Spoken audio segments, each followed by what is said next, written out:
Nous allons commencer avec l'Institut Upbringing. Je me présente, je m'appelle Christine Mayer. J'étais autrefois agrégée de maths et j'ai toujours aimé enseigner à mes élèves le raisonnement, comment on fait pour réfléchir. Je me remettais beaucoup en question parce que j'avais aussi des élèves en difficulté. Et je me suis beaucoup remis en question quand mon quatrième enfant est né, parce qu'il est né avec de multiples handicaps, dont un autisme très profond. Et là, vous pouvez bien vous dire que enseigner à des élèves de terminale S, ça sert à pas grand-chose quand on est face à des grosses difficultés comme ça. Donc, je me suis vraiment beaucoup remis en cause. Et donc, j'ai travaillé avec lui parce qu'il était dans un état de légume, pour dire les choses comme elles sont. Et je me suis formée à diverses méthodes et puis j'ai écouté aussi mon cœur, mon expérience pour travailler avec lui. À 6 ans, il a été exclu du système scolaire parce que de toute façon, il n'apprendrait jamais à lire et à écrire, évidemment, ni à compter. Il a même été exclu au bout d'1 mois de l'éducation spécialisée. Et donc, j'ai continué, moi, à l'enseigner à la maison et avec des personnes aussi que nous rémunérions. Son parcours a été assez chaotique, je ne vais pas m'étendre dessus, mais à savoir que il a un niveau BTS actuellement, il fait de la comptabilité. Donc, une révélation aussi dans ma vie professionnelle et aussi ma vie d'enseignante à la maison, de maternelle, de primaire, de collège, etc. avec mon fils, a été donc ma formation Feuerstein. Bon, je ne vais pas trop parler de lui, parce que je vais plutôt dire ce que j'ai appris de lui. Parce qu'en fait, j'ai enfin pu mettre des noms sur des pratiques que j'avais en tant qu'enseignante. Et je suis allée plus loin avec aussi d'autres personnes où on a travaillé, on a approfondi sa méthode, on est allé plus loin, on a remis certaines choses en cause pour faire un tout bien consistant qu'on a appelé donc upbringing, qui vient de up en anglais, qui signifie s'élever. Brain, vous savez, c'est le cerveau. Et ing, qui est un suffixe, qui signifie une action. On a parlé d'agir. Donc, il s'agit d'agir. C'est impossible pour moi de vous expliquer tout juste dans la soirée. Vous pouvez bien le comprendre. Surtout que je vais vraiment résumer pour tenir dans mes 20 minutes. Donc, ne croyez pas que vous saurez tout sur la méthode à la fin de cette soirée, mais j'aimerais au moins vous donner quelques petites approches pour que vous puissiez comprendre un petit peu, et une petite approche à partir donc d'un exemple avec un enfant de 5 ans que j'ai commencé à suivre en décembre 2013. Ses parents m'ont amené parce que il était dans une école privée. L'école privée avait dit qu'il avait un niveau de petite section. Moi, j'ai diagnostiqué un syndrome de PDA, Pathological Demand Avoidance, je ne sais pas si vous connaissez. En fait, c'est des enfants qui sont dans des refus systématiques. On peut leur demander quelque chose et ils vont trouver des stratégies de fuite, des stratégies d'évitement. C'est dans le spectre autistique.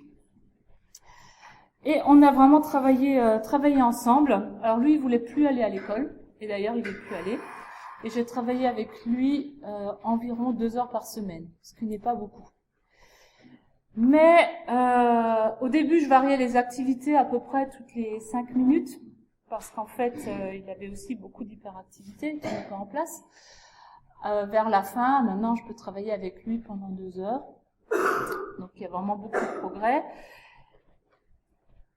Mais même quand je variais mes activités toutes les 5 minutes, j'avais toujours un fil conducteur. Un fil conducteur que Feuerstein appelle l'attentionnalité. C'est-à-dire, qu'est-ce que je voulais lui enseigner? Je vais vous donner un exemple après. Je travaillais toujours un petit peu au-dessus de sa ZPD. Vous connaissez la zone proximale de développement de Vygotsky? C'est-à-dire que l'enfant, il est dans une certaine marge, et je travaillais juste un petit peu au-dessus.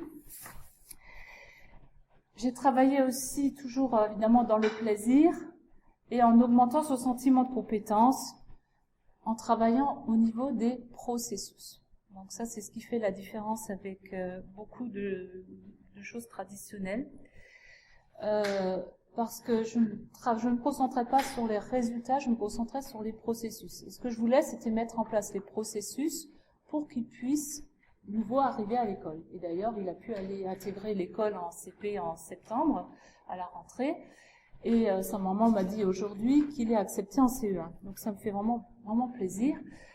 Toutefois, ses parents m'ont appelé au secours fin novembre donc 2014, parce qu'en fait, il était nouveau dans le refus à niveau de l'école.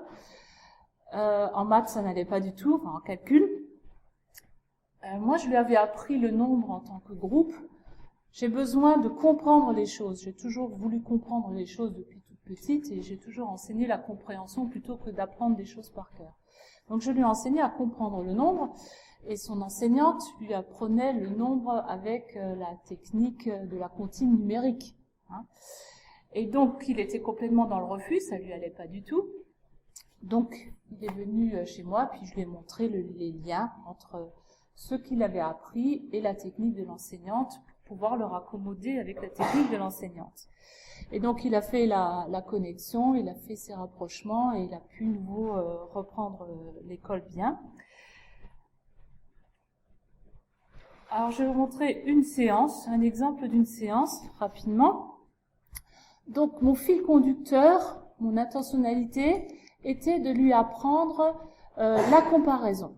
Mais pas de lui apprendre, mais d'approfondir la comparaison, parce qu'on avait déjà vu le processus de comparaison. Et pour cela, j'ai commencé à l'accrocher en donnant du sens. Alors lui, il aimait beaucoup, et il aime toujours la planète des alphas, je ne sais pas si vous connaissez. C'est une méthode de lecture qui a beaucoup de sens, et lui, il aimait beaucoup cette planète. Donc j'ai des posters, et donc on a commencé par comparer les alphas qui étaient sur les posters avec les alphas qui sont en réalité. On a comparé aussi les alphas dans certains groupes, puisque en fait dans les posters il y avait par exemple les alphas qui pouvaient faire le son 1. Donc on a comparé les alphas EIN, IN, AIN, etc. Donc ça lui avait bien plu. Et donc ça m'a permis donc d'introduire un autre outil, qui s'appelle Compter, un outil pédagogique qui enseigne le nombre, et c'était la dernière page qui introduisait le principe des retenues. Et donc on a travaillé, nous, avec ce fil conducteur de la comparaison, pour pouvoir faire des groupes de 10. Donc là, vous voyez un peu comment ça se passait dans sa tête. Je vous laisse regarder. Donc, on fait de la comparaison avec les constellations pour pouvoir tout de suite voir les groupes. Il ne s'agit pas de compter 1, 2, 3, 4, 5 jusqu'à 10.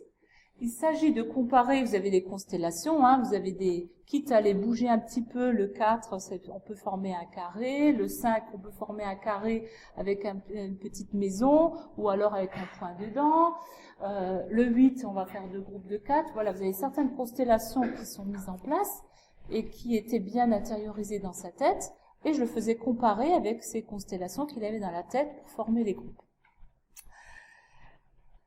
Et il a trouvé ça formidable, et il m'a dit « Waouh, je sais regrouper !» parce qu'il a vu qu'il était beaucoup plus efficace que s'il comptait comme ça jusqu'à 10.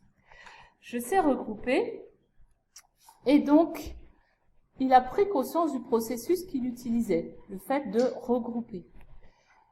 Et alors, je lui ai dit « Oui, c'est fantastique, tu sais regrouper. » Et alors, on va voir comment est-ce qu'on peut regrouper en musique.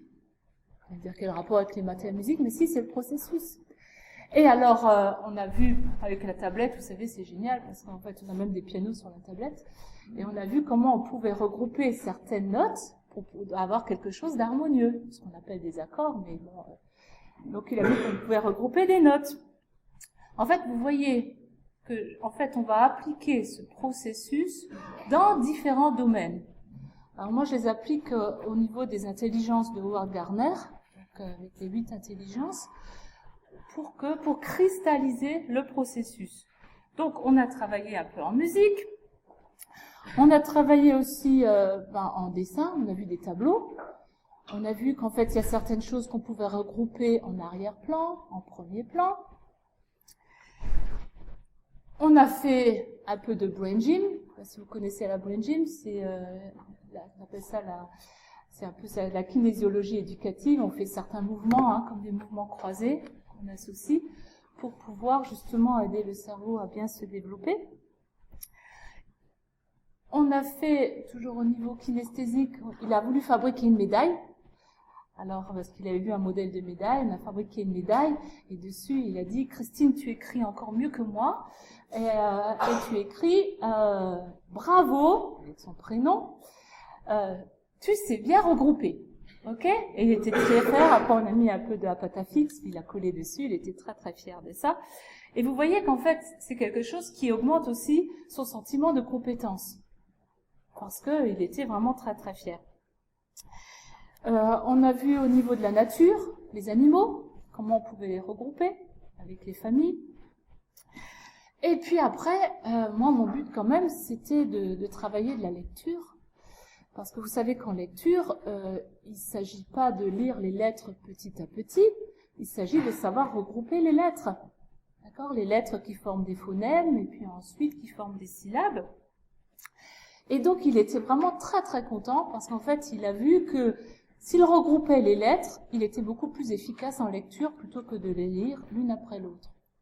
Voilà, ça c'est un exemple d'une séance. Donc, il a travaillé des fois seul, des fois avec moi, ce qui permettait d'utiliser les autres intelligences aussi interpersonnelles et intrapersonnelles. Donc, vous voyez un petit peu, voilà, un exemple d'une séance. Je vais aller mener un peu dans la théorie. D'abord avec des postulats. Avec des postulats. Alors, ça va aller un petit peu dans la suite de ce que Loïc Chalmel disait. On ne considère pas que... Alors, les postulats, c'est des choses qu'on démontre pas, mais quand même, on peut les vérifier. Et ça a été vérifié donc par une équipe de Jérusalem, que l'âge, le diagnostic ou la sévérité d'un handicap soient des barrières. Parce que tout être est modifiable. Et moi, j'ai comme principe que si un enfant a des difficultés, je me remets en cause. C'est que moi, je n'ai pas réussi à trouver comment faire pour surmonter. Et j'aime ça, parce que pour moi, c'est des défis. Et j'essaie toujours de trouver quelle est la meilleure méthode, le meilleur moyen pour pouvoir aider l'enfant à surmonter donc ces difficultés. Et donc, comme chaque être est modifiable, il s'agit de ne pas mettre d'étiquettes. Parce que les étiquettes, elles figent. Okay, elles empêchent d'évoluer. On ne va pas s'étendre trop là-dessus parce que je pense que vous êtes d'accord. Ensuite, pour les différentes manières d'enseigner, on va prendre E, c'est l'expérience, R, c'est la réponse. Vous avez déjà vu ces manières d'enseigner, hein, c'est les méthodes comportementalistes, du dressage, c'est la méthode pavlovienne, ok, où le stimulus apporte la réponse. Vous avez compris que c'est pas ce que je fais. Piaget avait introduit l'apprenant. Il avait mis l'apprenant au centre des apprentissages. L'apprenant au centre des apprentissages, c'est lui qui va choisir son expérience et qui va donner les réponses. C'est quelque chose qui fonctionne bien, mais on a estimé que ça fonctionne à peu près avec 30% des enfants. 30% des enfants arrivent eux-mêmes à apprendre tout seuls, si vous voulez, hein, si on veut résumer ça. Du moment qu'on leur donne les bons outils, ils vont arriver à un bon environnement, ils vont arriver à se débrouiller avec ce qu'ils ont pour apprendre des choses. Mais les 70%, on en fait quoi? Ok. Et c'est Feuerstein qui a introduit l'être humain. Alors je l'ai appelé le Brenner, entre l'expérience et l'apprenant et la réponse. Pourquoi il a introduit cet être humain? Parce que justement, il avait fait une expérience avec des enfants, leur demandant de dessiner le niveau d'eau d'une bouteille qui était penchée sur la table. Et les enfants, au lieu de dessiner le niveau parallèlement à la table, ils ont dessiné parallèlement au fond de la bouteille. Pourtant, ce n'étaient pas des enfants qui avaient des difficultés spécifiques. Ils avaient tous fait l'expérience de boire à la bouteille. Ok? Si le niveau d'eau restait comme ça, jamais vous pourriez boire à la bouteille, c'est pas possible. C'est parce qu'en fait, l'être humain est fondamental dans l'apprentissage. Pour pouvoir participer, on va le voir de différentes manières, en amont et en aval. En amont, qu'est-ce qu'on va faire? On va choisir des expériences, mais dans ces expériences, on va choisir quelque chose de spécifique. Dans cette expérience, on va se dire, je veux apprendre, avec cette expérience, je voudrais que cet enfant apprenne ça. Ok? Cet enfant ou cette classe apprenne ça. Et donc, on va sélectionner quelque chose de spécifique donc dans notre expérience qui va parvenir donc à l'apprenant. Et quand l'apprenant donne sa réponse, s'il arrive à la donner directement, c'est la flèche qui est là au-dessus, voilà, on ne va pas se contenter de la réponse. En fait, je vais presque dire, on s'en fiche de la réponse. Nous, ce qu'on veut, c'est faire comprendre à l'apprenant comment il a fait pour arriver à sa réponse. Donc, on va lui retourner sa réponse pour lui faire prendre conscience des processus qu'il a utilisés. Un petit peu comme le petit qui s'est dit, qui s'est rendu compte, ah oui, mais je sais regrouper maintenant. Ok ? Donc, on lui fait prendre conscience des processus pour qu'il apprenne quelque chose. Un petit peu comme un coach sportif qui va voir un sportif et va lui dire « Ah oui, bah tu vois là, si tu relèves un peu plus ton bras, ton smash, il sera meilleur. » Donc on ne va pas se contenter de la réponse, on va la retourner pour travailler au niveau des processus. Et notre but, regardez ce qui fait le U, vous avez remarqué, il devient plus petit. Notre but, c'est de s'effacer petit à petit, et même, regardez ce qui va faire le U, que l'apprenant devienne son propre brainer, qui se pose lui-même ses questions, qui se demande lui-même qu'est-ce que j'ai appris. Ok ? Et vous voyez, on a le schéma qu'on avait avant, le schéma de Piaget, où l'apprenant est un apprenant autonome. Ok ? Donc ça, c'est notre but. C'est pas de faire devenir la personne dépendante de nous, mais c'est qu'elle devienne autonome dans son apprentissage. Donc on a une relation en triangle entre l'apprenant, l'expérience et puis nous. Et il y a 3 éléments qui sont importants. Alors Feuerstein a appelé ça les critères de médiation, c'est-à-dire c'est la relation entre ce que nous on a, ce que nous on fait avec la personne ou le groupe de classe, avec certains critères. Avec l'expérience, on va l'analyser, ce qu'on pourrait peut-être appeler la didactique, hein, en réfléchissant, ce qu'on appelle la carte cognitive avec 7 paramètres. On va l'analyser pour voir quelles sont les difficultés potentielles donc, de cette expérience. Et l'apprenant va mobiliser des fonctions cognitives, ce qu'on appelle des fonctions cognitives, je vais vous l'expliquer un petit peu plus, pour travailler avec cette expérience. Donc, on va voir un peu plus en détail. Alors ça, c'est les critères de médiation. Je vous en avais parlé donc de 4. L'intentionnalité, donc notre fil conducteur, donc qu'est-ce qu'on veut lui enseigner. Le sens, on a parlé un peu de la motivation, mais le sens fait partie de la motivation. Comment est-ce qu'on peut accrocher la personne pour donner de l'importance à ce qu'on veut enseigner. La transcendance, c'est de pouvoir prendre conscience d'un processus et de savoir l'appliquer dans différentes matières ou différentes intelligences. Sentiment de compétence, donc ça vous l'avez vu aussi avec la médaille. On ne va pas parler de tout parce que le temps passe. Les fonctions cognitives, c'est un petit peu comme une maison. Une maison, on a besoin de fondation. Et si on n'a pas de fondation, la maison s'écroule. Si les fonctions cognitives ne sont pas en place, si certaines fonctions cognitives ne sont pas en place, la lecture ne pourra pas se mettre en place, par exemple. Et donc, on peut comprendre les difficultés donc, de certains enfants. C'est comme une voiture en panne. Une voiture en panne, on va changer les pièces, on va les modifier, on va les réparer. Et nous, pareil, on va travailler dans les fonctions cognitives pour les réparer. Au niveau de l'input, ce qu'on appelle l'input, c'est de prendre les informations. Donc, il y a des fonctions cognitives dans le rassemblement des informations. Au niveau de l'élaboration, c'est-à-dire quand on les élabore, quand on les traite. Et aussi, dans la troisième partie, ça c'est pour un raisonnement simple, dans ce qu'on appelle l'output, lorsqu'il s'agit de donner des résultats. Ok, l'expression du résultat. Feuerstein a fait toute une liste de fonctions cognitives déficientes. Alors moi, je suis plutôt optimiste de nature, heureusement, sinon je m'en sortirais pas comme je m'en sors. Et donc, j'ai commencé, puis après avec une autre équipe, on a tous travaillé ensemble, on a changé ces fonctions cognitives pour qu'on au lieu d'avoir des fonctions déficientes, elles sont devenues efficientes, et au lieu d'avoir un nom à rallonge, on a mis un seul nom pour plus mieux les retenir, et aussi des images, parce que J'aime beaucoup le côté visuel, donc des images pour que les personnes prennent mieux conscience donc des fonctions cognitives qu'elles utilisent. Donc, on va développer ces fonctions cognitives.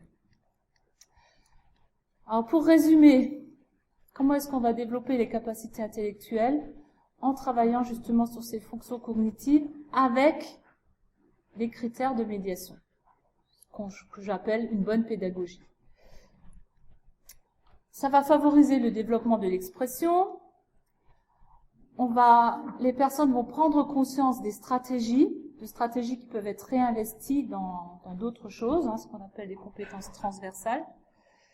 Et aussi favoriser la métacognition, c'est-à-dire comment je fais pour réfléchir. Et tout cela va permettre une motivation intrinsèque. Vous savez, la motivation intrinsèque, elle est opposée à la motivation extrinsèque. Tiens, t'as bien travaillé, je te donne un bonbon. Ok? Et puis, aussi que les personnes puissent vérifier elles-mêmes ce qu'elles ont fait. Vérifier qu'elles sont personnelles. Ne pas dépendre de l'enseignant, tiens, tu me corriges. Et du coup, les personnes augmentent leur estime d'elles. Leur sentiment de compétence augmente aussi. Et on arrive à une autonomie qui est grandissante. Qui est le but. Donc, nous avons des outils. Alors, Loïc Chamel disait qu'il n'y a pas d'école des parents. J'en ai fait une en ligne. Voilà, parce que c'est vrai que c'est quelque chose qui m'aurait vraiment bien été utile. Donc, oui, donc il y a des formations en ligne. Les formations en ligne, c'est vraiment pour s'appuyer sur la vie de tous les jours, pour utiliser la vie de tous les jours pour développer justement ces fonctions cognitives. On a fait des outils sur tablette aussi, mais toujours en ayant du sens, très marrant pour apprendre à écrire, donc au niveau du graphisme, et puis au niveau des lettres aussi. Et puis on a fait des outils, alors des outils pour les plus jeunes et des outils pour les plus âgés. J'ai travaillé aussi avec des personnes qui sont en entreprise d'insertion.